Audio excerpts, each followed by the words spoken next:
Welcome to This Explainer.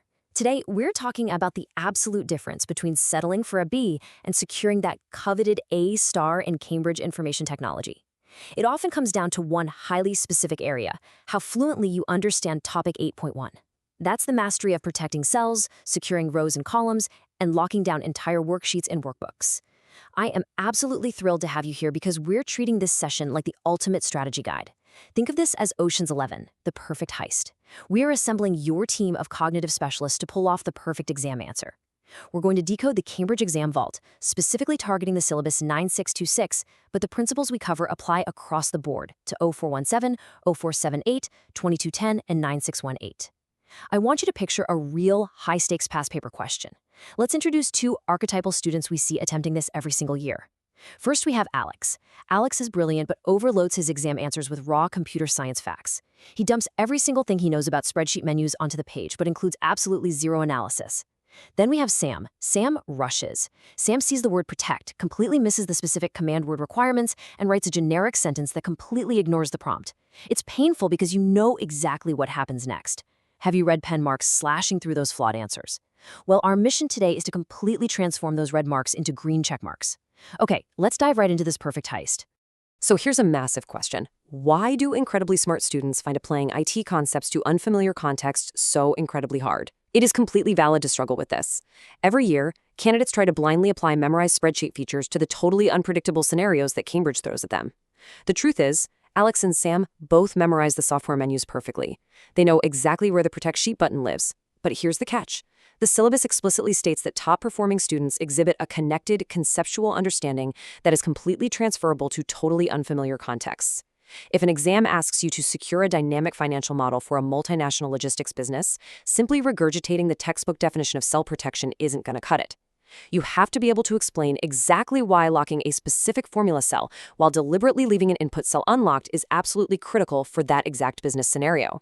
It's this massive gap between having isolated technical knowledge and demonstrating contextual application that creates the trap. The examiner isn't just testing if you know what workbook protection is. They're testing if you understand its causal relationship to data integrity in a complex real-world system. That's the vault we need to crack. To pull this off, we're going to follow a precise, structured examiner's playbook. First, core principles and connections. Second, the procedural framework. Third, avoiding common examiner traps. And fourth, mastering critical evaluation. Let's get moving. Let's start right at the foundation with Section 1, Core Principles and Connections. You see, the examiner isn't just looking for isolated facts. They are actively searching for a web of understanding. To really grasp this, we have to look at the anatomy of how top students actually structure their answers. We use a framework called PEAL. That stands for Point, Evidence, Explanation, and the Link. When you make a point about row protection, you absolutely must provide evidence from the software's capabilities. Give a clear, logical explanation of how it restricts user interference. And crucially, you have to link it back to the specific context of the question. Remember Alex? Alex failed because he had the points and the evidence, but entirely lacked the explanation and the link. He literally just gave the examiner a factual data dump. We are going to wire your brain to automatically generate PEAL structures for every single command word you encounter. The theoretical architecture of 8.1 actually rests on three pillars: precise definitions, causal relationships, and integration with other syllabus areas. Precise definitions mean knowing the exact technical difference between locking a cell and protecting a worksheet. A causal relationship means explaining that if you lock a cell, absolutely nothing happens until you enforce worksheet protection. It's pure cause and effect. And integration means connecting this protection to wider syllabus topics. The assessment objectives for topic 8.1 target exactly three distinct cognitive domains. The examiner is grading you heavily on knowledge and understanding, application, and analysis. But hey, before we continue, subscribe to our YouTube channel Ace the Exams, at acetheexams_IGCS, to excel in your Cambridge examinations. Click that subscribe button and hit the bell icon right now. Okay, so getting back to these three domains. Knowledge is simply knowing the raw fact that a workbook can be password protected to prevent sheets from being deleted or hidden. Application is taking that knowledge and demonstrating how to apply that exact protection to the specific spreadsheet provided in your source files. But analysis? Now that is the absolute goldmine. Analysis is systematically evaluating whether cell-level protection is sufficient on its own, or if structural workbook protection is also required to maintain the complete integrity of a complex financial model. When you truly understand that every single question on that exam paper is targeting one or more of these three exact domains, you literally stop guessing what to write. You start engineering the exact response the mark scheme is demanding of you. You become the strategist. Now, what's really interesting here is the unbelievable insight this provides directly from the grading authorities. Listen to this direct quote pulled straight from the principal examiner report. Candidates referencing cross-topic connections achieve significantly higher marks. Guys, this is an insider secret. Bridging cell protection with other syllabus topics is exactly how you signal to the examiner that you are undeniably an A-star candidate. For instance, if an exam question asks about protecting a specific column containing sensitive employee salaries, an average student just writes, hide the column and protect the sheet. But a top-tier strategist, they write, by hiding the column and applying sheet protection, we ensure data privacy and comply with data protection principles covered in the data security topic, preventing unauthorized access while still allowing formulas in other unlocked cells to accurately calculate the total payroll. Boom. Do you see the difference? You are linking the technical action of spreadsheet protection directly to the broader systemic implications of data security. That is how you break the vault. Now let's transition smoothly into Section 2, the procedural framework. This is where we transition from the pure theory to the actual physical, technical methodology used to execute past paper questions flawlessly. This is the transformation phase. You can almost imagine those red pen marks on Alex and Sam's papers actively transforming into bright green check marks. Why did Sam lose so many marks earlier? Because Sam didn't follow a procedure. He completely disrespected the framework of the exam. To pull off the perfect answer heist, your execution has to be flawless, and that is exactly where the method mark strategy comes into play. The method mark strategy is defined as earning your examination marks by demonstrating the correct process, technical execution, and formatting, not just giving the final answer. You see, how you arrive at and physically present your IT answers is heavily rewarded by Cambridge examiners. In your IT practicals, if you protect a worksheet perfectly, but you fail to show the exact evidence of your process, like forgetting to screenshot the specific cells you locked right before applying the password, you instantly lose the method marks. The examiner needs to see the fingerprints of your cognitive process. You have to document your technical execution. You are essentially leaving a deliberate, undeniable breadcrumb trail of your brilliant logic for the examiner to follow. This guarantees that even if the final output has a tiny minor glitch, your procedural method banks the vast majority of the marks anyway. So here is the absolute foolproof 5-step examination strategy to systematically break down any complex 8.1 spreadsheet problem. Step 1, deconstruct the question. Are they asking you to protect the structure of the entire file or just the contents of specific cells? You have to decode the command word first. Step 2, extract relevant data. Let's do a 60-second mental data scan right now. Imagine a complex data table on your screen. You have to quickly identify which cells are user inputs, which you obviously leave unlocked, and which cells contain the complex formulas that you absolutely need to lock and hide. Step 3, select your analytical framework. This is where you immediately deploy our peel method. Step 4, execute with clear notation. Take the right targeted screenshots showing your formula bar and the specific protection dialog boxes. Don't just screenshot your whole monitor. And step 5, present with correct terminology. Never, ever just write, I locked it. You must say, I applied cell-level locking and subsequently enforced worksheet protection. If you rigorously follow these 5 steps, you are completely bulletproofing your exam responses.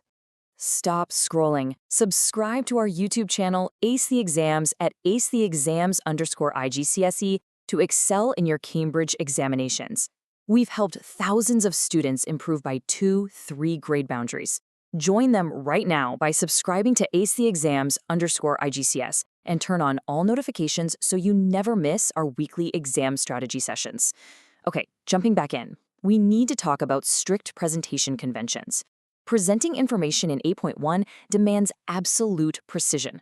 Proper headings, correct terminology, appropriate formats, and incredibly clear annotation aren't just little extra steps. They are essential, non-negotiable professional skills demanded by the Cambridge syllabus.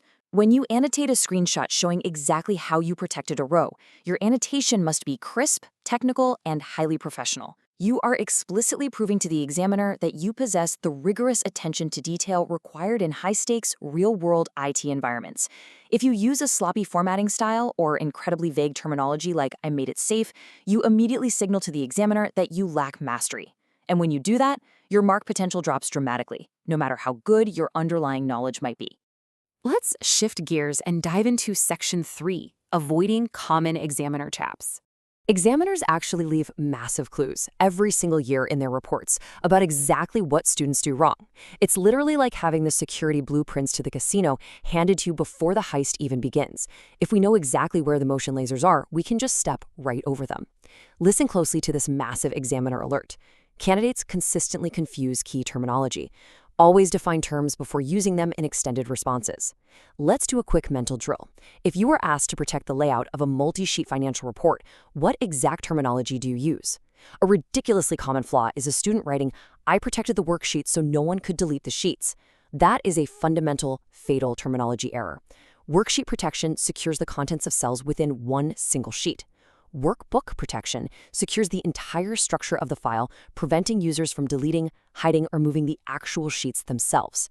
Defining cell protection versus workbook protection terminology right at the very start of your extended response is a completely non-negotiable starting point. You have to prove you know the difference before you start arguing your point. And this brilliantly illustrates the top 3 exam mistakes constantly highlighted by the principal examiner. Mistake 1, confusing cause and effect. As we discussed earlier, simply changing a cell's property to locked does absolutely nothing until the entire sheet is protected. Yet students constantly write that locking the cell prevents editing, completely failing to mention the causal trigger of enforcing sheet protection. Mistake 2, forgetting to check format and presentation. I'm talking about submitting screenshots where the crucial row and column headings aren't even visible, making it physically impossible for the examiner to verify which cells you actually protected. Mistake 3, providing answers not specific to the given context. This is the big one. This is writing a generic memorized essay on password strength instead of explaining exactly why the tax rate cell specifically needs protection in the provided invoice model. Let's do a quick find the flaw challenge. Imagine a paragraph that says, "I protected the sheet with a password to stop data entry." The flaw? It lacks context. You need to specify which data entry, in which cells, for what business reason. Always focus on the context. To help you flawlessly execute under the immense pressure of the exam room, here's a lightning-fast memory hack. Create a mnemonic using the first letters of the key protection terms to lock them into your brain. Think of the structural hierarchy, CRCWW. That stands for cells, rows, columns, worksheets, workbooks. When you read a tough exam question, silently repeat CRCWW to remind yourself to systematically evaluate every single level of the hierarchy. Ask yourself, did I protect the specific cells? Did I ensure entire rows and columns can't be maliciously resized to hide critical data? Did I lock down the worksheet content? Did I secure the overall workbook structure? We actually do a 30-second speed writing challenge with our students using this exact framework to write one perfect Peel paragraph. This quick mental strategy completely anchors you. It helps you instantly recall complex terminology combinations and guarantees you don't leave any easy marks on the table. Finally, we move to Section 4, Mastering Critical Evaluation. In the Cambridge syllabus, when you see the command words evaluate and compare, they demand a completely different cognitive approach than a simple describe or explain question. At this level, you are no longer just an operative executing basic tasks. You are now the mastermind critically analyzing the entire system. A massive requirement for scoring those top-tier marks is comparative analysis, which explicitly requires you to identify both similarities and differences. When the exam asks you to compare cell protection with workbook protection, average candidates just write a list of what each one does. Listen to me, that is not a comparison. That is just two separate descriptions sitting next to each other. True comparative analysis requires actively using comparative connectives. You must write something like, both cell protection and workbook protection restrict unauthorized user actions. However, whereas cell protection prevents the editing of specific formulas within a grid, workbook protection operates at a macro-structural level to prevent the deletion of entire grids. You are explicitly identifying the aligning approaches, contrasting them clearly, and supporting every single claim with hard evidence. That's the A-star difference. Evaluative thinking is genuinely the absolute pinnacle of this syllabus. The core elements include questioning underlying assumptions, deeply considering different perspectives, and definitively justifying your decisions with concrete evidence. When an exam asks you to evaluate an approach to securing columns and rows, don't just blindly accept the most obvious textbook answer. Question the assumption. For example, you need to consider a perspective where overprotecting a worksheet might actually completely hinder employee productivity if the users constantly need to adjust column widths just to read dynamic data. You have to maturely weigh the vital security benefits against the practical usability drawbacks, and then decisively justify your final recommendation using concrete evidence directly from the provided scenario. This maps perfectly to a time management matrix. You have to spend your time actively planning these distinct conflicting perspectives in your head before you write a single word on the page. That ensures you hit absolutely every requirement of the evaluative command word. The ultimate goal of this entire answering system is delivering justified recommendations that are rock solid, built meticulously on descriptive, analytical, and evaluative levels. You accurately describe the technical feature, you critically analyze its specific impact on the scenario, and you evaluate its overall effectiveness to make a definitive professional recommendation. Demonstrating these higher-order assessment objectives is exactly what allows you to draw authoritative conclusions about relative importance. This right here is the complete computer science answering system. Remember the 3 rules that absolutely guarantee top marks. Number 1, command word decoding. Number 2, rigorous PEL framework application. And number 3, deploying the time management matrix. Students who implement these computer science strategies see an average improvement of 2 grade boundaries, but only if they practice consistently with our weekly videos. So I leave you with this final, highly provocative question. Will you actually apply the method mark strategy, the strict PEL frameworks, and the precise context to mathematically secure your A-star on your very next pass paper? You now possess the exact blueprints to navigate Topic 8.1 without triggering any alarms. You know exactly how to elevate your answers from basic, raw facts to contextual, evaluative brilliance. Here's your final reminder. Subscribe to our YouTube channel, Ace the Exams, at acetheexams_IGCSE to excel in your Cambridge examinations. Subscribe right now to acetheexams_IGCSE and click that bell. Don't let another exam pass you by. Drop a comment below with your target grade for computer science and the biggest challenge you're facing.